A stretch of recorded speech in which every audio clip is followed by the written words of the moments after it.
My name is James DeCristofaro, real estate attorney, New York. This is video number 2 in my 5-part series about buying and selling residential real estate in New York City.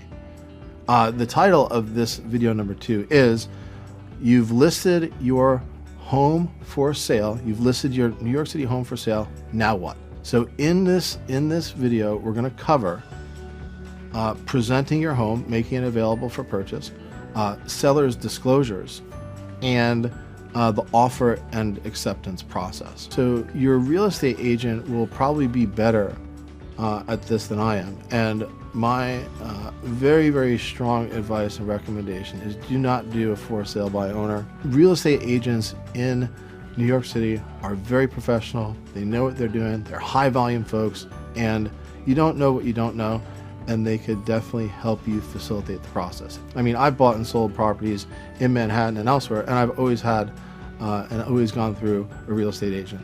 The information that they offer, a good one, and most of them are good, at least in my experience, is very, very valuable to the process, and they definitely earn the fee. When you present your home for sale, and I did this with the last home that I sold, and I just learned this, and I think it's very important, is depersonalize your home. Take down all photos, take down anything that demonstrates your personality. And why is that?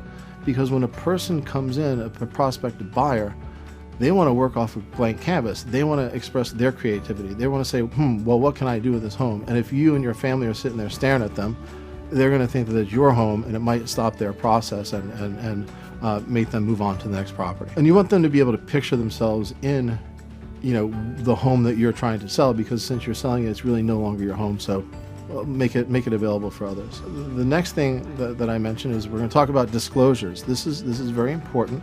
There's seller's disclosures.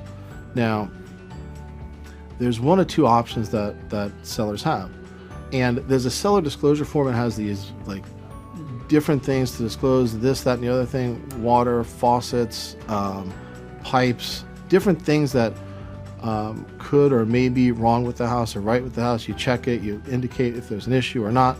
Now, the way to avoid that whole hassle is you give the buyer a $500 credit at closing.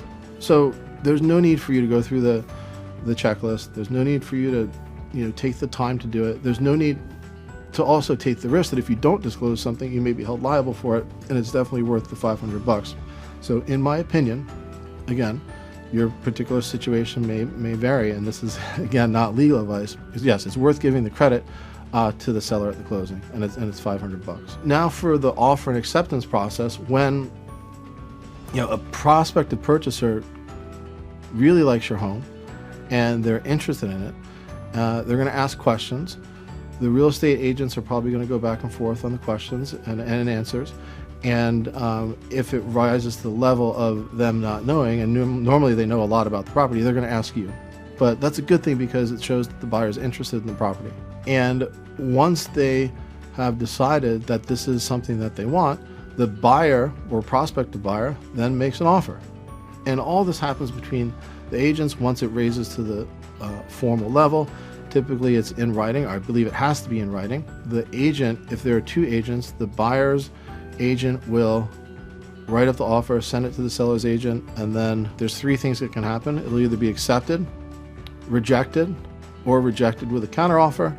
And then if and when the buyer and seller agree on a sales price, then there's what's called an offer and acceptance. Now, the purchaser or prospective purchaser can put conditions on the offer. One of the very popular conditions is make the offer subject to financing, or not the offer subject to financing. They'll get into contract and there'll be an offer and acceptance, but it's subject to financing. And that means if the purchaser cannot obtain financing, they get their deposit back and the deal is over. Another condition that's very important to note is inserting a time is of the essence clause.